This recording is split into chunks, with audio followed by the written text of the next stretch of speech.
AFC West backfield is a mystery worth solving for FFPC players. Is one backup NFC North running back become a dynamite value for zero RB drafters? And which NFC South receiver is shooting up higher than everyone else in football guys drafts right now? Plus, Rashad Cobb, a former FFPC main event league champ and a player who is making his second appearance in this year's Pros versus Joes competition, sits in the co-host chair with me tonight to discuss Dawson Knox's value, Antonio Gibson's slide down the ADP boards, and much more. We've got a great show for you. Rashad Cobb is here. I'm Eric Balkman. Stick around. Your high-stakes fantasy football hour starts now. Under pressure, I've seen greater men than need a lesson. Broadcast live and heard around the world, you are now watching the most entertaining hour of radio on the planet. Welcome to the High Stakes Fantasy Football Hour presented by MyFFPC.com with your hosts Eric Balkman and Farrell Elliott. The High Stakes Fantasy Football Hour is your home for analysis from the best players in the world. And now, because no one else was available, here are Eric Balkman and Farrell Elliott. Solace in the scripture, are we not all our father's sons? I became a man, nobody ever told me what a man was. Thank you so much. Greetings and salutations, Rob, and all of you Volkaholics tuning in. Welcome to the latest episode of the High Stakes Fantasy Football Hour presented by MyFFPC.com. I'm your slightly above average host. My co-host, the definitive commissioner of fantasy football, Farrell Elliott, has the night off. He will be back on Friday, however. Coming up on tonight's show, we'll get into what we think of Aaron Rodgers this season, sans Devonte Adams at his disposal, whether a cheap AFC South stack could be a potential league winner in the 2022 FFPC Best Ball Tournament, and much more. If you want to connect with us on Twitter, the show is at HSFF Hour. I am at Eric Balkman. And of course, you can check out Farrell's Kentucky Fantasy Football State Championship at KFFSC.com.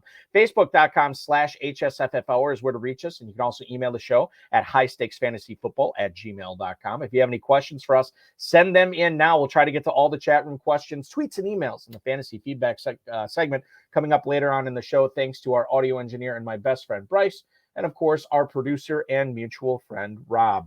The main event slow drafts, people, are coming up on the launch for 2022. In fact, they're going to go off starting July 4th, which means 5 days. FFPC main event, the chase for $1 million will officially begin. The Football Guys early bird promo, that's going to end quicker than that.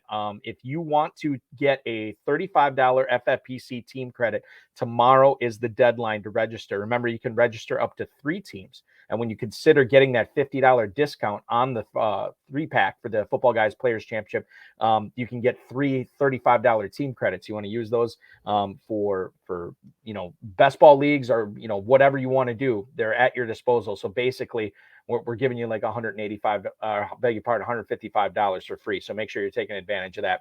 The 2022 FFPC Best Ball Tournament and the inaugural Superflex Best Ball Tournament are going off both in the live and slow formats right now. You win $200,000 for a $125 entry with the Best Ball Tournament. You can win $10,000 with just a $35 entry in the Superflex Best Ball Tournament.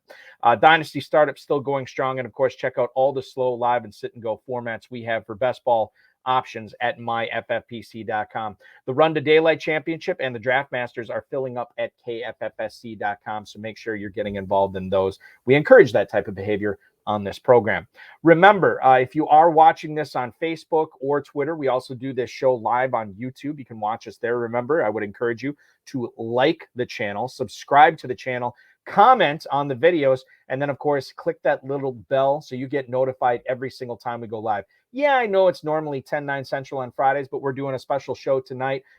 That's not normal. We do the RotoViz High Stakes Lowdown on this channel as well. So if you ever want to make sure that you get into every single broadcast we do, that little notification bell is your friend for the FFPC YouTube channel. Let's bring in tonight's co-host, ladies and gentlemen. He has an FFPC main event league title, as well as 2 second place finishes in the FFPC flagship event. Next month, he makes his second career appearance in the FFPC Pros versus Joes competition, and he's here to discuss the strategy for that, as well as give us an update on how his 2022 Football Guys Players Championship drafts have been going.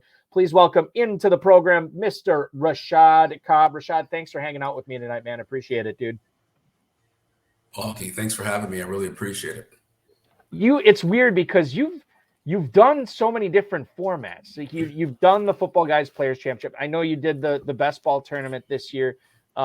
You've won in the main event. You've done, and then you do the $10,000 high society draft as well. But this will be your second go round in pros versus Joes, and this is not something that people can just load up on every year. This is something you have to be selected for. You were randomly chosen this year. What did you learn about pros versus Joes your first time around? Like, how is that different? How what's the strategy now going forward to try to win a free main event team for next year? I think the first time around was a little bit of an aha experience. You have all these professionals that play, and you listen to them, and Sirius XM and all these different broadcasts, and you get in and you look at the 6 pros and the other 5 Joes, including myself, and you start to strategize as far as what's the approach, what to do. I've heard this person say that, and trying to basically create your own path into making a good team. And it's weird because as some of the pros are not always the most familiar with the FFPC format with, dual flex, tight end, premium. And sometimes you can kind of take advantage of that. You can make the case that the Football Guys, the main events, they might be a little bit easier, or the pros versus Joes might actually be a little bit easier than the main event and the Football Guys. Yeah, that's a great point, especially with the tight end premium. A lot of them aren't really pushing up the tight ends the way we do in the FFPC. And so a lot of times, if they haven't looked at that format, you can definitely take advantage of it. But I try to stick to my focus as far as whatever my roster construction is, and basically draft the best available players based upon who's been taken to that point. Right. Get your guys and get your format or your structure. No question. That is the way to go. Let's get to know you a little bit better when you're not winning these FFPC leagues. Rashad, what are you doing for a living? So I'm actually bulky in law enforcement. I've been doing law enforcement for about 8 years here locally in the metro area of Las Vegas. Obviously, due to confidentiality, can't talk about the extent of that, but I've been doing that for a while. I love it. Several of the people that I work with there, several of the officers are highly into fantasy football, and we have our own individual leagues as well. And, they think that they're the greatest thing ever. I've been trying to get them into FFPC leagues for a long time, and it's a process. We're getting them there. They have more antiquated leagues, if you will, but we're trying to get them onto the FFPC process. So I do that. In addition to doing that, I'm also a real estate investor. I do duplexes, triplexes, and quads. I have a lot of properties in the Midwest. And I've been doing that for a couple of years as well. So the time off that I have from law enforcement affords me the opportunity to be able to invest and do other things. And like I said, real estate's been a great part of what I've been doing as well. This is weird because we're now, I think for the first time, we're doing 2 high stakes fantasy football hours in the same week. And our guest on Friday, which I'll tease at the end of the program, is a retired gentleman from law enforcement out on the West Really? Coast. He's not in Las Vegas, but yeah, he was in California for many, many years. But he just came from Las Vegas because he was playing in the World Series of Poker. So all the ties to Las Vegas just coming together on the program this week. It's Absolutely. Weird. I mean, and of course you do your live drafts here as well. So all that tie in there as well. And so, I love it. FFPC has been great for so many years. So definitely appreciate you guys. Yeah, well, we appreciate your support, Rashad, for sure. Let's talk fantasy football here now as we move forward. Denver is a very interesting backfield this year. We talked about this on the program a couple of weeks ago. Everybody and their mother was scrambling all over themselves to try to get Devonte Williams. In fact, he was being pushed up into the first round in some drafts early on. Then Denver re-signed Melvin Gordon, and the air kind of went out of the Devonte Williams hype balloon. When you look at how that backfield split is going to go this year, Melvin Gordon believes he's going to compete for that number 1 job. He feels slighted that everybody's so ready to give it to Williams. When you look at that job this year, is Melvin Gordon a better value in drafts, do you think, given where Devonte Williams is still going? Yeah, that's a great question. I think if you look at the ADP, that's going to play a big part into who's more valuable. I think with the new regime, you got Hackett coming in from Green Bay. He's the new head coach. They really don't have any ties to either player. And so, I prefer Williams. I know he's going at the end of the second. He's a great talent. He can definitely break out this year. So again, it's all a matter of where you see the value. I mean, Melvin Gordon still, he can still play. He obviously played pretty well last year. They split carries for the most part. But again, you got a new regime coming in. You never know. I know last year with Hackett, you had Dillon and Jones over there, and they pretty much split down there. So if we're basing it on that, potentially that could be the same way. But I think Devonte Williams is a great talent, and my money would be on taking him, even at the late second. Javonte Williams going at the 211 right now, as Rashad just said. That is right after Leonard Fournette and Aaron Jones, right before Nick Chubb. Melvin Gordon, running back 37 in the 9th round. So certainly the price that you're paying is a steep one, but it's one that you believe is worth paying here if you are, deciding between those two Broncos running backs. And I guess I don't know how you would feel about this, but if you're drafting in the main event, Rashad, are you trying to get both of them on your squad, or would you just take your shot at one or the other? Yeah, I think it's always a great idea to cuff, especially with that spread and ADP. I'm not going to reach for Gordon if I happen to get Williams, but obviously if I can get him, I think that'd be great. It'd be a safe play on my 2nd round pick. And then vice versa. If I don't get Williams, I'd love to get Gordon as well, because again, you never know what can happen. Injuries always play a part, and things can occur. So yeah, since they're so spread apart, if you can get both, that would be great. But definitely not going to reach to grab both, like taking Gordon in the 7th round per se. I'm not going to do that. But if he's there right around ADP and I have Williams, I'm definitely going to be looking at it. A first-round running back decision that people have to make right now, if they are on the clock, let's say at the 109, and they're looking at running backs, the two guys that kind of been flip-flopping at that spot have been Najee Harris and they've been Dalvin Cook. Do you have a preference there? If you're married to one of those guys at that spot, if you're married to taking a running back at that spot, it's going to be one of those two. Do you like Harris better this year, or do you think Cook outperforms him? My preference is Dalvin Cook. I like the upside of that offense. Najee's dealing with the quarterback situation over there. They're trying to figure that part out. Dalvin has a completely new regime coming in, O'Connell, OC from the Rams. My opinion is I think they're going to completely switch it up with what they're doing, which will give Dalvin a lot more opportunities to score. He definitely was a lot lower in touchdowns last year. And so if you can increase the touchdowns, I think you'll have a better opportunity of being in that top 3, top 4, overall running backs. And so while I love Najee, I think the volume's going to be great. I think that O-line's getting a lot better in Pittsburgh. I still prefer Dalvin based on the new regime coming in and the opportunities that they're going to have to score based on O'Connell bringing that Rams offense over to Minnesota.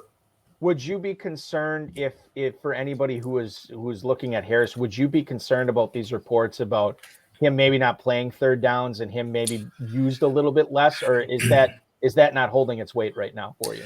I think it's much ado about nothing. I mean, you heard a lot of reports about Chase last year. Same thing here. I know he, put on some weight according to reports. From what I've been reading, it's been mostly muscle. He's a young kid. He can take the pounding. He knows what he's doing. I don't think they're worried at all in Pittsburgh about that weight.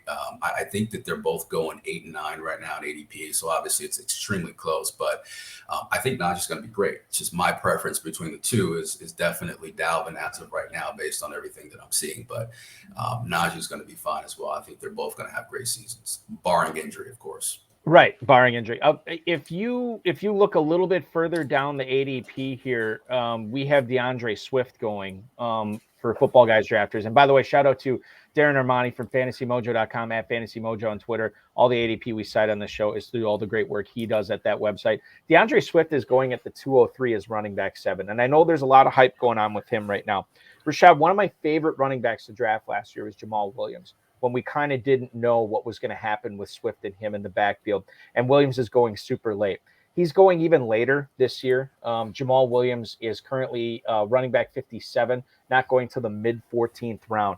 Are FFPC players sleeping on him, knowing that DeAndre Swift has been banged up before? And Williams has been coming in and doing pretty good, not just with rushing the football, but he catches passes as well. 14th round, especially for a 0 RB drafter, I'm all over that. How do you feel about him?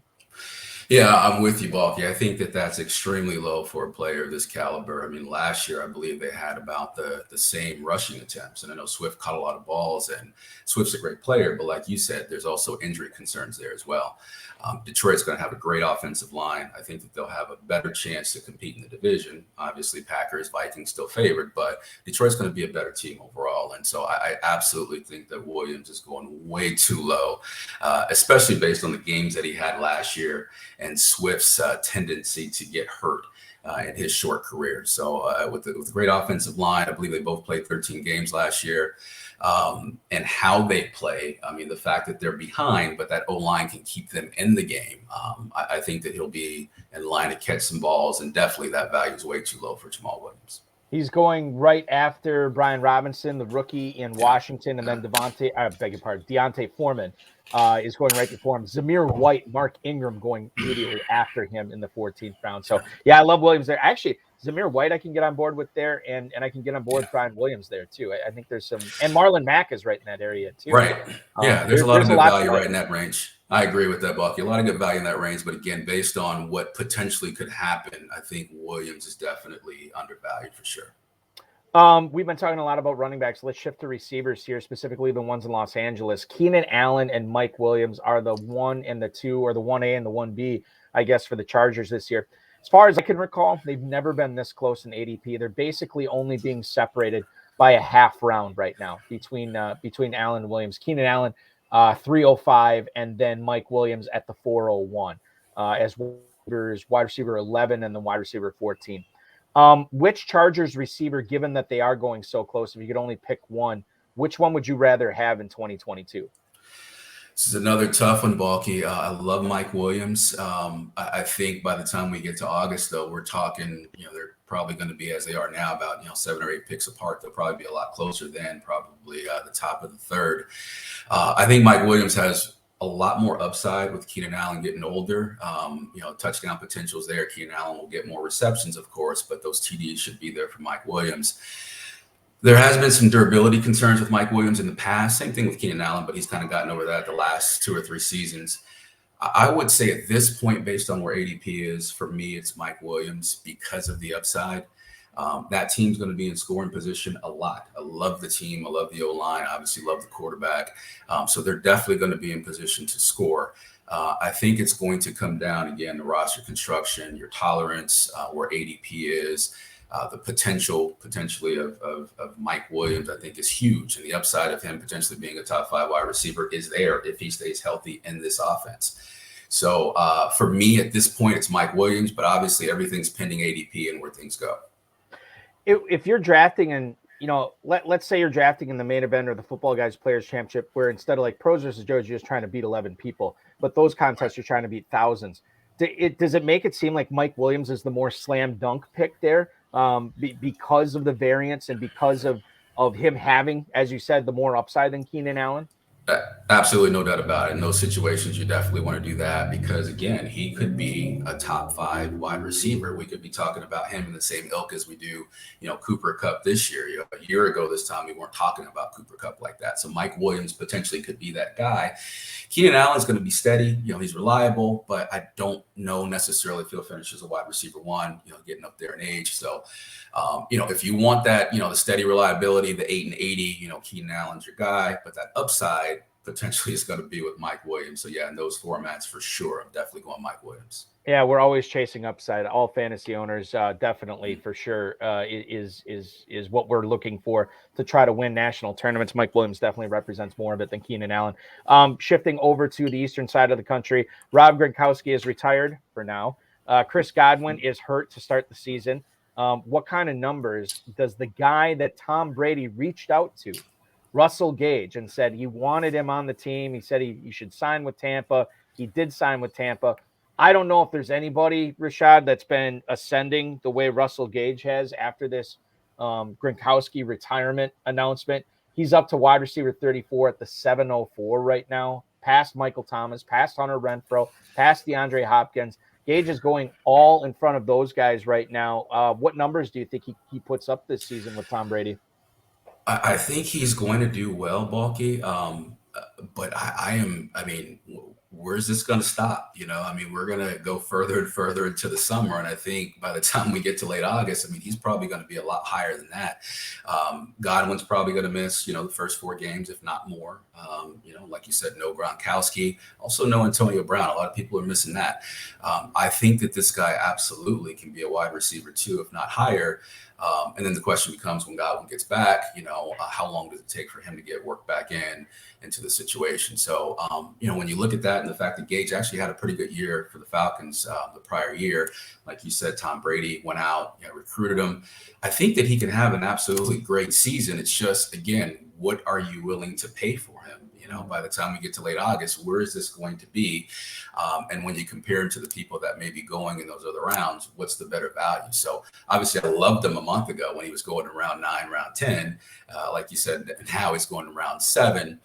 A lot of question marks, like you said, about Gronkowski. But even with that, I love the fact that Brady was able to support 3 wide receivers last year. And now you're basically just looking at Mike Evans. So Gage should be able to come in and get some of that production from those available targets. And I think he'll have a great year. Again, just comes down to the cost.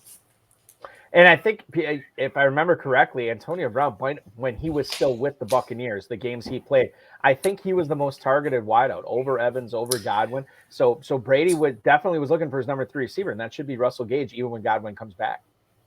Absolutely. Totally agree with that. Kadarius Toney, we saw flashes of his greatness last year as a rookie. Now he gets Brian Dable. He gets there's some other players around him. You can make the case that that's going to either be better or worse for him. But what's the likelihood of a breakout season for Kadarius Toney this year with a new head coach, new offense? I love Kadarius Toney. I mean, everyone remembers that game from last year. It's all over YouTube where he had an outstanding game. And, there's been some rumblings this offseason about him potentially being traded and this and that. I don't think that they trade him. I think that he's a great talent. His measurables, everything pretty much stands up. And like you said, with Brian Daboll there from Buffalo, I think they've completely changed around the culture for the Giants. Add that to a new offensive line, right tackle, left tackle. They brought in a guard as well. I think everyone, all of the offensive players, not just Toney, but Galladay, Saquon, even Wan'Dale Robinson are in store for a very good season. I think the culture's changed there. You're talking about probably a 3 to 4 game improvement on win total year over year. Saquon's in a contract year as well. I think the culture and everything there is completely different and all over Kadarius Toney. Again, another guy, though, that's been moving up a lot. And where's that price going to be in August? So, it's all going to come down to that. But between him and Galladay and Robinson, I think there's a lot of value. I definitely want to be all over this team. He has moved. Kadarius Toney has gone ahead of Sky Moore, Robert Woods, and Brandon Ayuk. I think he was doing that a couple of weeks ago, but Treylon Burks has now fallen behind him with the asthma stuff that we were hearing with him and struggling there. But he's still going. I mean, Claypool is behind him. Lockett's behind him. Chris Olave is behind him. Toney is wide receiver 41 in the early 8th round right now. So he is climbing, and you can make the case that if you want to get him, now is the time to get him before he really shoots up along with Russell Gage, as we were just discussing. Shifting to tight ends now. Everybody loves the Bills offense this year. I haven't found anybody who's down on him. Everybody wants a piece of it, whether it's Josh Allen, James Cook, Devin Singletary, Stephon Diggs, Gabriel Davis. I think those are the 2 main pass catchers everybody likes. Jameson Crowder, obviously, there as well. But Dawson Knox, in a tight end premium format like the Football Guys Players Championship, he's going in the 9th round. Starting tight end on that offense in the 9th round, that seems a little low to me. Is he going to be able to help fantasy owners out? Is he a sleeper there for you in the 9th round, Rashad? I definitely think that he's a sleeper, Balky. I mean, when you look at the offense and you look at how they're going to play, he's going to be in position to score. And a lot of times if you're not getting those top, 3 or 4 tight ends, all the following tight ends, you're looking for a touchdown as frequently as possible. And I think this guy's going to be in position to be able to do that. They lost Beasley, they lost Sanders, they lost a couple other players. So there's a lot of vacated targets there as well. And Josh Allen just really likes him a lot. So when you add that to the fact that he's growing as a player and a lot of red zone opportunities, Ken Dorsey stepping in as the OC, so it should be business as usual. Even though they lost Daboll, they still should be able to make things happen and continue the offense on as it was last year. The Bills are a top-notch team. I think that absolutely, especially in FFPC, I mean, in the 9th round for Dawson Knox, I mean, he should definitely be a target for everyone. It's a lot of value, a great player and a great offense. Josh Allen speaks highly of him. Definitely think that he's undervalued. Dawson Knox last year, he played in 15. Beg your pardon. He played in 15 games. He started 14 of them. 49 catches, 587 yards, and 9 touchdowns. I know the 9 touchdowns are fluky, but again, tight end premium, 9th round. You're getting 50 catches on a loaded team last year. You think about what he can do this year. I'm on board. And Bulk, again, just think about that pace of play. I mean, they're going to be in scoring position. They're going to be up.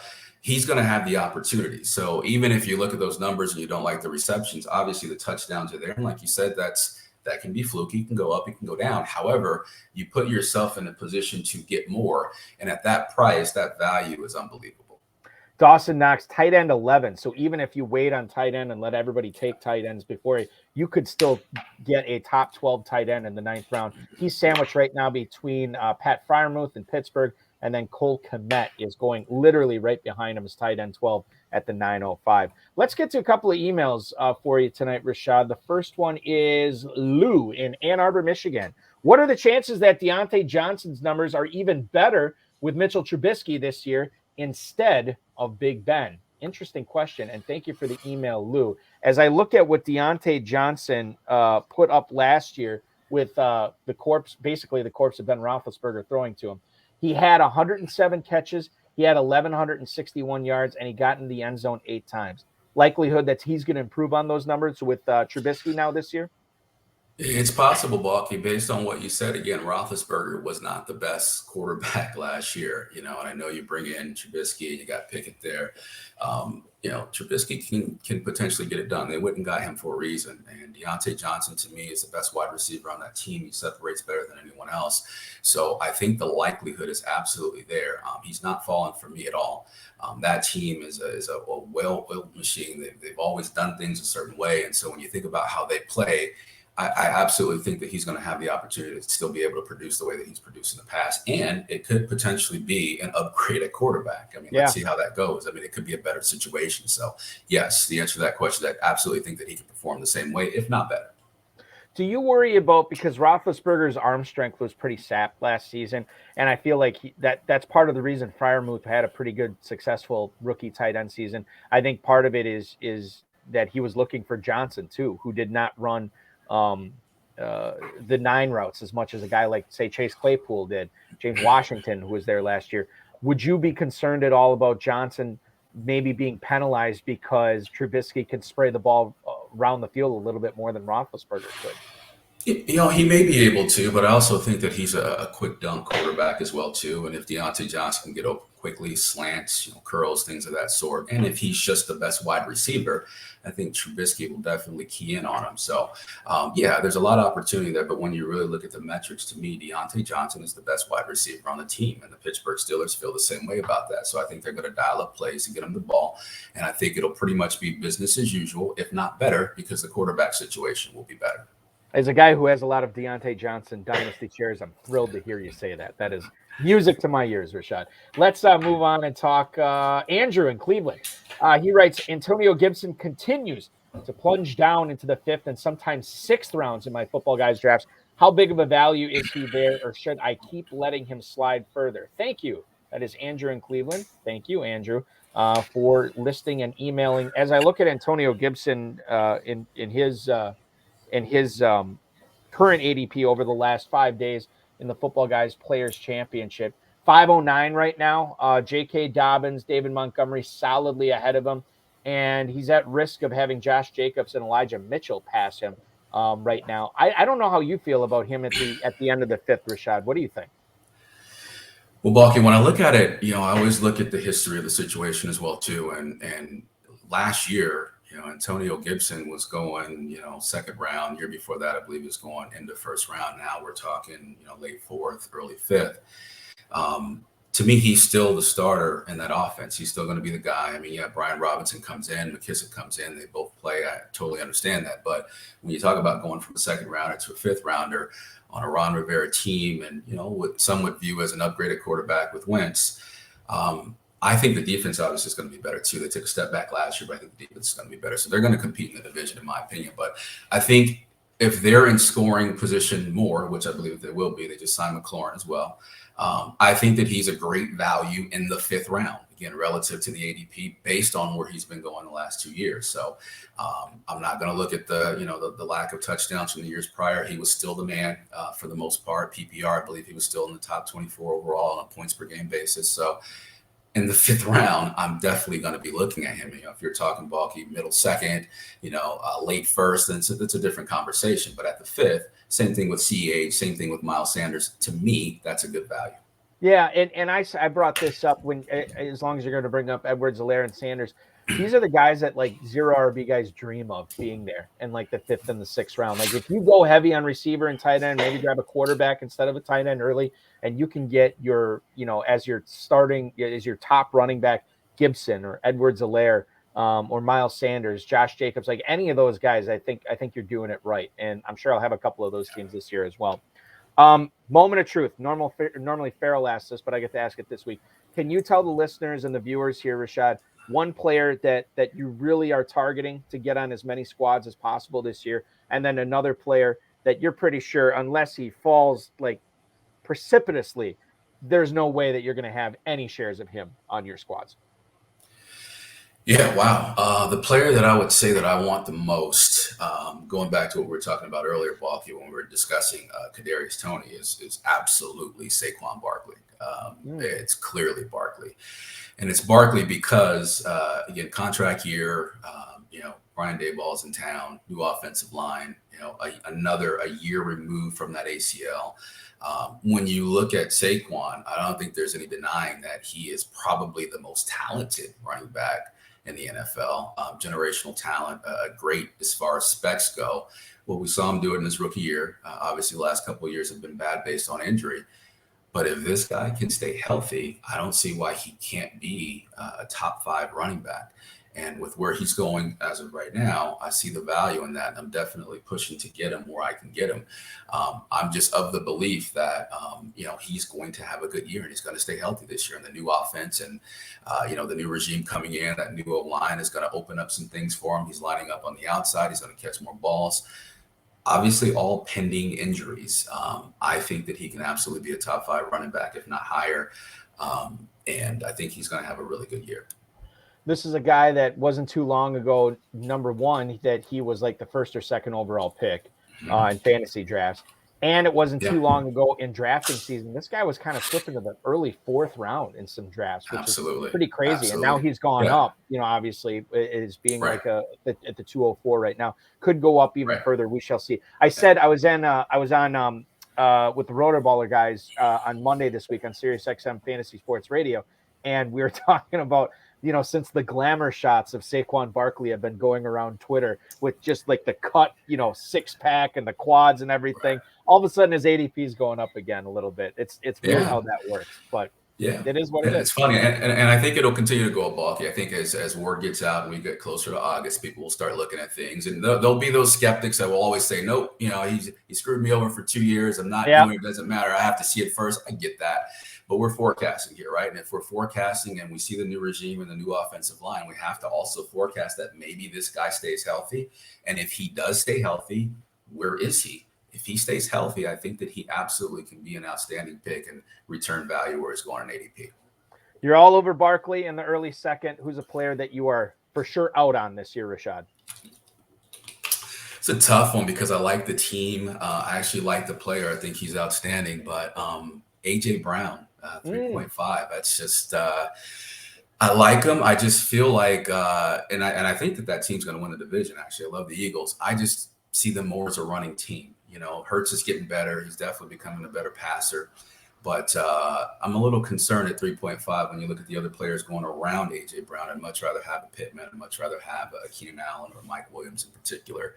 And even Mike Evans if he happens to slide there, even though his ADP is moving up as well. But A.J. Brown for me is out. People are also forgetting about Devonte Smith, who, again, Hurts loves him as well. And maybe this opens up more space and opportunity for Devonte Smith as people focus more so on A.J. Brown. So I'd much rather have Smith in round 7 if I want a piece of the Eagles offense as opposed to A.J. Brown at 3.5, where to me that could be a little bit risky, especially if you look at your roster construction. You're starting running back, and you're focusing on wide receivers in the 3rd round. It's a little bit risky for my wide receiver 1. But, again, great talent, great team. I just would rather have Devonte Smith in the 7th than A.J. Brown in the 3rd. Smith, too, we mentioned it. He's going a little bit after Russell Gage, a little bit after Hunter Renfrow, right before Drake London, right before DeAndre Hopkins. That's where we're sitting with Devonte Smith right now. A guy who, was an all-world receiver in college, won the Heisman Trophy, and the tools are there for him. The opportunity is there for him this year to put up some big numbers. We shall see what and Balky again, like I said, they run the ball a lot. Hurts, I believe 10 rushing touchdowns last year. I mean, he's not afraid to take the ball down and run it. And so when you look at their pass attempts as opposed to other teams, it just scares me a little bit, unless there's a complete change, which obviously could happen. But I think his intent, as he is a better passer now, but his intent is to definitely also take off and run. So I think that takes away some opportunities from A.J. Brown, in addition to Devonte Smith's growth and him having a little bit more space because people are focusing on A.J. Brown. Yeah, also another excellent point with that, with the mystery that is Jalen Hurts. Fantasy Flash, let's get into the news right now. And the biggest news, well, among the biggest news of the week has been that Terry McLaurin is going to be a Washington Commander for the next 3 years. He signs a 3-year, $71 million contract extension, this according to Adam Schefter. $28 million signing bonus. A lot of people in the know said, look, don't panic about this McLaurin thing. They're going to figure it out. He's going to be there. And this is a guy that put up great numbers at Taylor Heineke. Now he gets the upgrade with Carson Wentz at quarterback. McLaurin is a guy that I'm kind of curious, Rashad, because you've been in drafts and you've seen where he's been going. He's climbed a little bit. 502, I think, is where he was going. Since this contract was announced, he's gone as high as the 407. Is he likely to see any kind of contract bounce now that we know that he's not holding out, he's going to report, or is he kind of safely in that late 4th round, early 5th round area?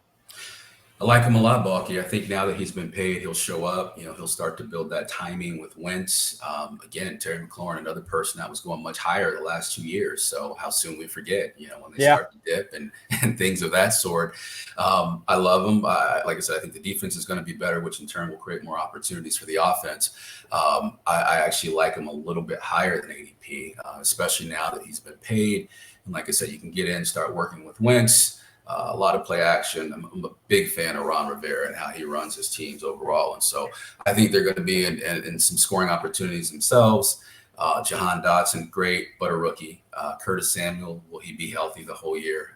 Like him as well, too. But I think McLaurin is a guy. Logan Thomas is also an injury concern. I believe he's hurt right now. So when you look at everything and you look at the opportunities, same way Wentz worked with Pittman last year, Wentz, I believe, will work that same way with McLaurin this year. And I think there's a lot of opportunity there and value. Yeah, I think you're right. And I think he makes for a really solid investment in the late 4th round. Even if he rises to the mid 4th, I'll definitely get on board with that. We talked a little bit about Russell Gage rising in drafts when the Rob Gronkowski news came out. Scott Smith, who covers the team for Bucks.com, says he thinks Cade Otton is the, quote, best option to be Tampa's number 1 tight end this season. Gronkowski not coming back. He says there's, quote, potential for him to be the tight end the Bucks keep on the field the most. Cameron Brate averaged under 4 targets and 70% of the snaps when Gronkowski was not playing last year when Cameron Brate started. Cade Otton is apparently the better blocker as well. He was an every down tight end and a day 1 starter at Washington.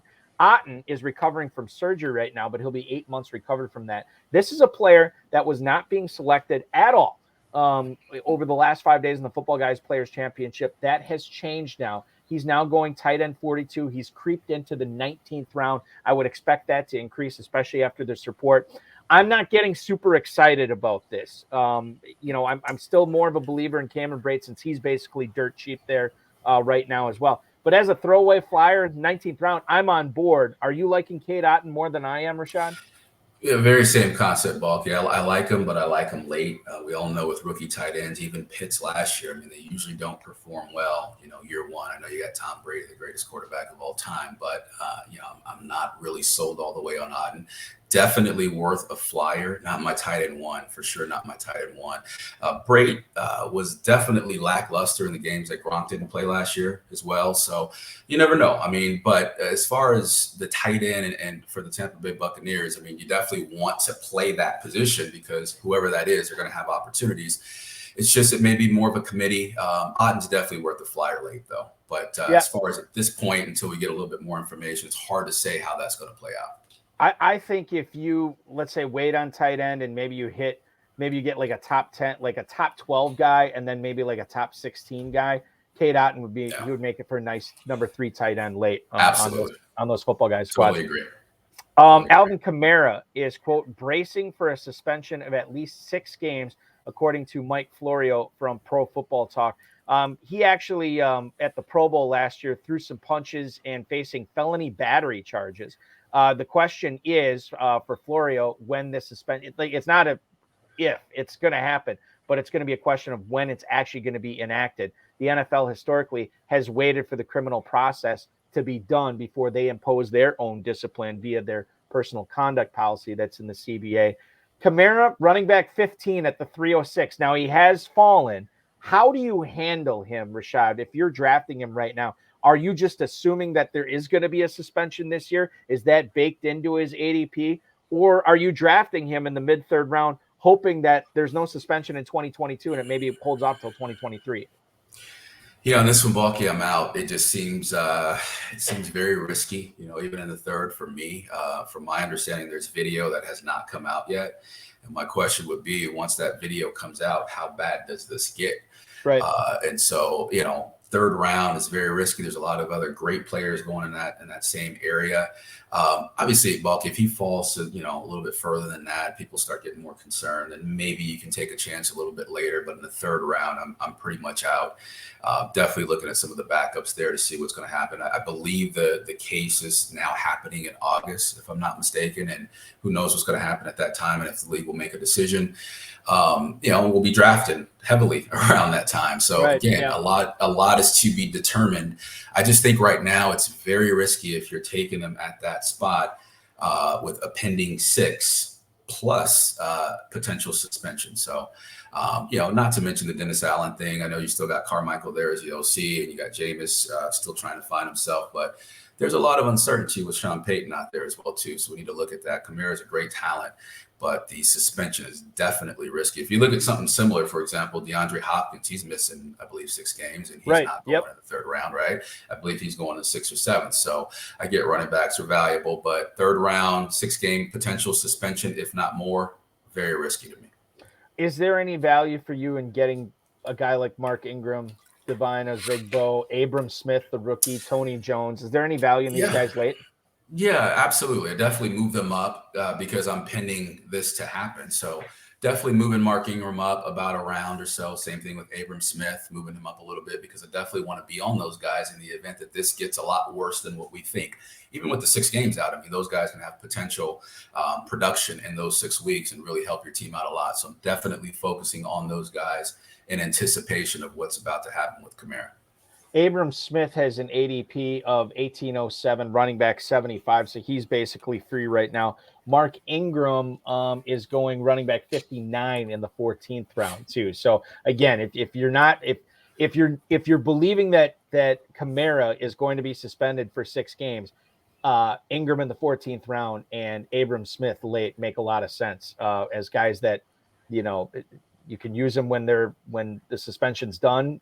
Then you get rid of them. It's not complicated. Or maybe you hang on to them. I don't know. It gives you the option. Right. Connor Hughes, who covers the Jets for The Athletic, says that Breece Hall is, quote, now the Batman to Michael Carter's Robin. He says the Jets are going to use both these running backs. I think we know that. But Hall is the lead back. Apparently, Breece Hall at OTAs impressed a lot of the coaches there. Mike LaFleur said he sneaks up on defenders. He's a fluid mover, and he's a special talent. Now, Breece Hall, we have been saying on the show for weeks, he is going to go higher than where he's going right now. The time to draft him is now. Breece Hall, running back 18. He's almost in the 3rd round. He's been solidly in the 4th round for a while, but he's at the 401 right now. The question here, Rashad, is not, is Breece Hall good? We know Breece Hall's good. But Michael Carter now, does he become a value now that the Breece Hall hype train is going full steam ahead? Michael Carter, running back 44 in the 11th round is where he's going. How attractive is his value there for you?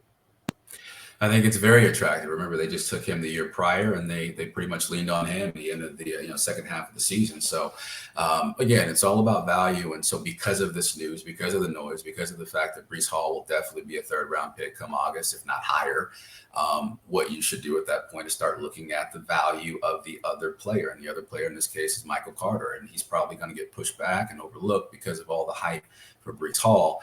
I'm definitely keeping an eye on where his ADP goes, he being Michael Carter, to kind of see where that value is going to be, because I definitely think that with the noise and with the summer continuing to move on, his value will probably drop off, his being Michael Carter. But Breece Hall looks great. I think he's going to be a great player.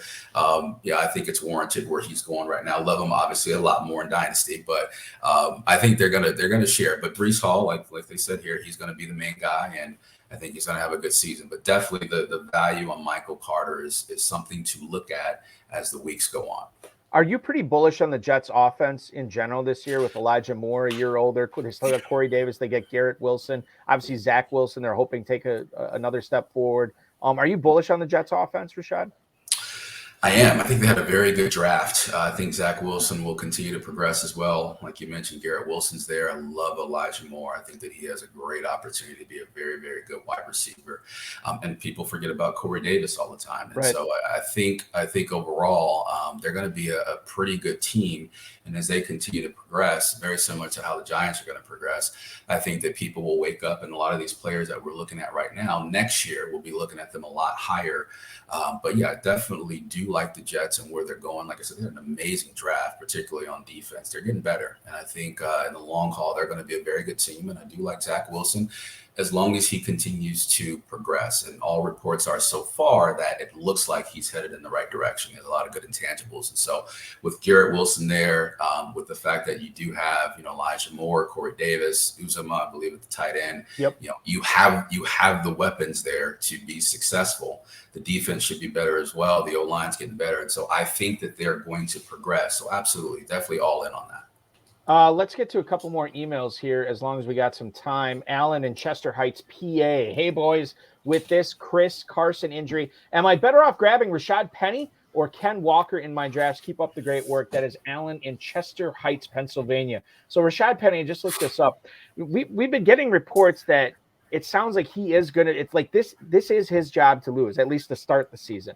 Now, he's only on a one-year deal, and I think that's why he's going off at running back 36 at the 901. Now, Walker, on the other hand, the rookie that they drafted, the second running back taken in this year's draft, he's going ahead of Penny, running back 28 at the 703. When you consider the difference in ADP, does one of those guys stick out to you more? How do you feel about how the Seattle backfield is going to get chopped up this year? Yeah, I think the value's in Penny. I love Penny. If you look at what he did at the end of the year, he had a very, very, very good season. When you look at that on a per-game basis, those last, I believe, 6 games, he played very well. Not only that, I believe they gave him a one-year deal at over $5 million, so that should tell you how they feel about him. Mm-hmm. Pete Carroll has really no allegiance, even though he drafted Ken Walker, to going with who he feels the better player is. And so, yes, they drafted Walker, but they also paid Penny. So what does that say? It's just a matter of who you're on. Penny, though, does have injury concerns. And so obviously he needs to stay healthy. But if he's healthy, he's definitely, in my opinion, the better value. You can bring Ken Walker along slowly if you need to, or if he's a better player, fine, you can go that route. But for me, for these two players, I'm definitely focusing more on Penny at the value based on the contract and also based on what he did at the end of last year. I think the other thing, too, to keep in mind is Walker, between the two of them, the potential for his ADP to go up is much higher than Rashad Penny. And I think you can continue to get a pretty good deal on Rashad Penny in drafts right now, while Ken Walker's ADP goes up as we get closer to August and then September. Bill in Denver, how do you guys value Aaron Rodgers this year with such an unproven group of receivers? Now, this is a compelling conversation, right? Because Aaron Rodgers, for the first time in his career, will not have a de facto experienced number one receiver. However, he is coming off back-to-back MVP years and looks to be playing as good a football as he ever has. 1307 Rashad right now, quarterback 14. Is that too far, or is that properly? Is he being properly drafted when you consider he's going to be throwing to Lazard, Randall Cobb, Christian Watson, Romeo Doubs, types of guys like that? Yeah, I think way too far. I mean, it's still Aaron Rodgers, right? I still think that he has an opportunity to be good. We just don't know who the new Devonte Adams is yet. I mean, that could easily be Lazard. It can be Watson. My bet's on Lazard, but I mean, Aaron Rodgers is going to be Aaron Rodgers. Aaron Jones is going to be probably flanked out. He'll catch more balls. The team is probably still slated to win that division, even though the Vikings are going to be better. So someone's going to catch the ball. Watkins, Cobb, whomever it is, someone's going to wind up catching the ball. Tanyan should be healthy and back. Those running backs are going to be great. So that defense is really good for Green Bay. And so, like I said, I think that they're going to be in position to win that division. And so someone will be catching the ball. It's just that we may not be completely clear on who that is just yet, but it will be somebody. Someone's going to be the wide receiver one for that team. And so based on that, him going where he's going right now in FFPC drafts is ridiculous. I definitely think he should be going a lot higher. Derek Carr, Matthew Stafford going above him, and then Dak Prescott and Trey Lance, for goodness sake, are going about 3 rounds ahead of Rodgers. He is going just ahead of Justin Fields, Kirk Cousins. Wow, all the NFC North quarterbacks going in the same spot, except for Jared Goff, who's going much later. But that's the Rodgers ADP that we're looking at right now, and I think you're right with Aaron Jones. I've been saying for weeks, basically ever since Adams got traded to the Raiders, every single time that Adams was out, Aaron Jones was the focus of the passing game. He caught a ton of passes. We saw on NFL Network the other night, Packers and Cowboys from last year, when Adams was out that game, Aaron Jones ends up getting, like 170 total yards, 8 catches, and 4 touchdowns. He was bonkers, and he should be bonkers again this year, too. Next email is from Jim in Carlisle, Kentucky. Yes, it is. Hey, guys.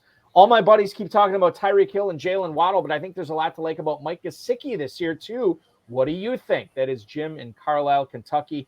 Yeah, Mike Gesicki right now is tight end 14, I want to say. Yeah, tight end 14 at the 10:07, right behind Irv Smith, right ahead of Albert Okwuegbunam. And with Gesicki, this is a guy that I think Tua Tagovailoa has looked to throw to before, and he's had some pretty successful games with him. Is he the most consistent guy in the world? No, probably not. But he's tight end 14, and he's going into double-digit rounds of a tight end premium format, Rashad. Too late for me. I'd be picking him earlier. Totally agree, Balky. Again, I think he's probably top 4 last year in targets at the tight end position. So Gesicki is going to have his opportunity. And like you said, Tua's there. So it's probably going to be a lot of connection between Tua and that tight end. I know Tyreek Hill's there. McDaniel came over for the 49ers. He's a new head coach, new offensive line with Teron Armstead there. So they're going to be a better team, in my opinion. But Devonta Parker also left, so there's going to be some vacated targets. So I think Gesicki, if you look at the measurables, I think that he's going to be a great tight end for them. And at that value, like you said, tight end 14, wow, I think that absolutely he's being undervalued for sure. And I'm definitely focusing on him in my drafts. Yeah, I would be too. I think that's a guy, again, you wait on tight end. A lot of people like to either grab one of the elite tight ends early or wait. And if you're one of the waiters, Gesicki is a nice little consolation prize there in the 10th round.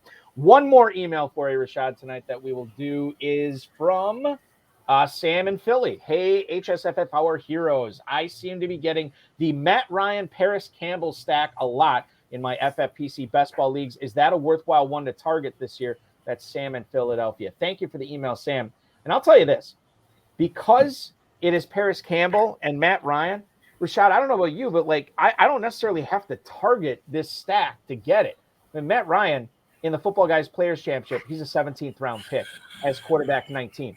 Paris Campbell in the ADP over the last 5 days in the Football Guys Players Championship, wide receiver 79 in the 17th round. This is one of those things where if you're looking for stacks, cheap stacks, you can easily get these guys late. You don't even have to focus on it. It just falls into your lap. Like you said, Balky, it's free. Matt Ryan is going later than what, in my opinion, what he should be going. And like you said, Paris Campbell, 18th, 19th round. Who's the wide receiver 2 on this team? We don't know. We're going to be surprised. It's going to be a good team. I think they're going to run the ball well. I think they're going to probably win the division. But Paris Campbell could easily be the number 2. Alec Pierce, rookie. Who knows where he is at this point? They've been talking about Paris Campbell for the last couple of years as far as having a breakout year. This may be the year. And to basically get him for free and pair him with the quarterback who you're probably also getting in the 14th or 15th round, I mean, to me, it's absolutely a no-brainer to use that stack. I think it's a great opportunity for sure. Definitely should be focusing on that. Yeah, absolutely. And I cited the ADPs from the Football Guys Players Championship. If you look at the FFPC Best Ball Tournament, they're very similar ADPs there. So you can easily get them there if you're looking for those stacks in the Best Ball Tournament.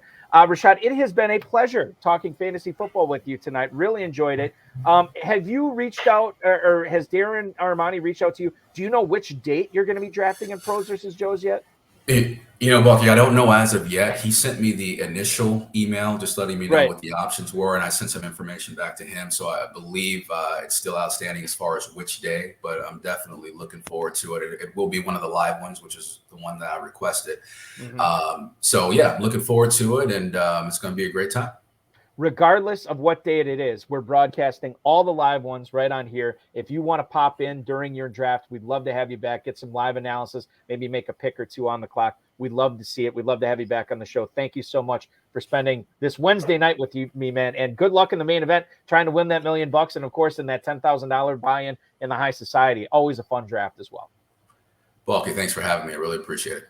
Rashad Cobb, ladies and gentlemen, the two-time Pros versus Joes drafter, the two-time FFPC main event league runner-up, and of course, the one-time FFPC main event league winner, a guy who does very well in the high society draft as well with the FFPC.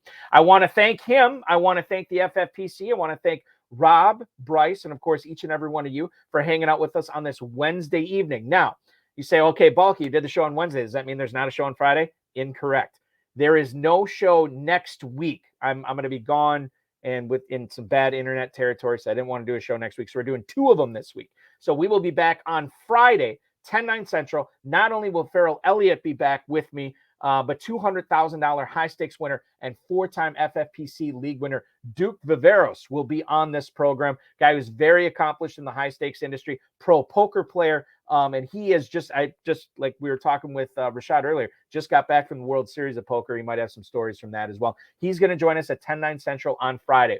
The main event slow drafts begin in 5 days. The chase for that $1 million grand prize begins in less than a week. Make sure you're registering for those teams. And if you already registered, remember you get that $400 multi-team discount. Take advantage of that. I also sent out an FFPC mailer today. In that was some information on how to register for your stay at Planet Hollywood. If you're thinking about drafting live, thinking about drafting in the high society against Rashad, thinking about drafting in the main event or any of the other ancillary leagues that we have going on live out there, make sure you're checking that out and booking your stay right now. It's insane, the prices. I mean, you can stay for less than $80 a night.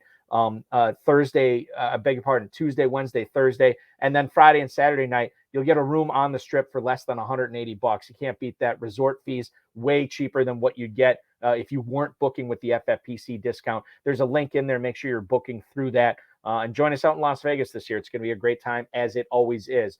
Football Guys Early Bird ends in about, I'm going to say 28 hours roughly.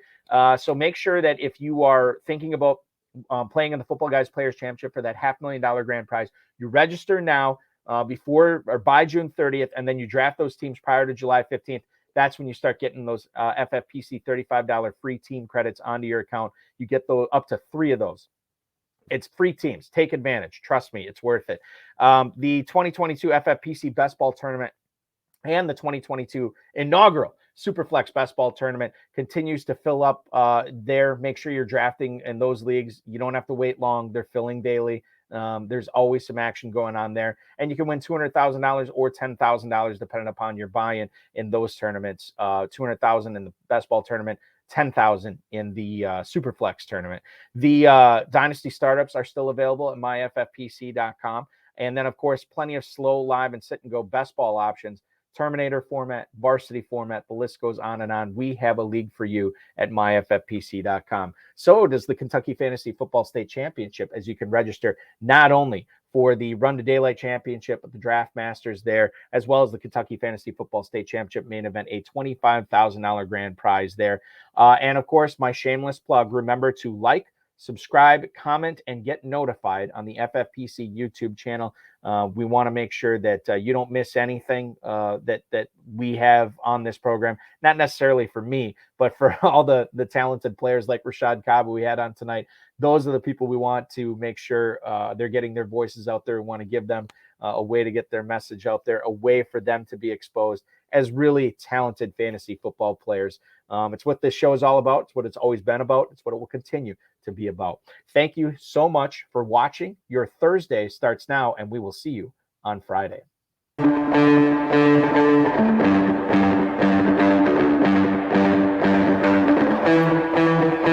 This has been another episode of the High Stakes Fantasy Football Hour presented by MyFFPC.com. It was broadcast live and was watched around the world. Balky and Farrell will be back next week with more analysis, more interviews, and more advice from guests much smarter than they are. Thanks for watching, and we'll talk with you again next week.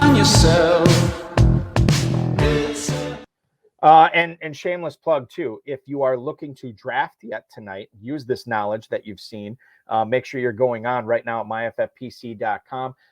They just filled the last best ball tournament tonight. So you can't join that. Well, you can join it, but it probably won't draft tonight anymore. But there is a midnight Football Guys Players Championship draft. You can take your shot at that. That will go off in a little bit less than an hour. So make sure you're registering for that if you want some late night Wednesday drafting fun. Appreciate you all, and we will talk with you again on Friday.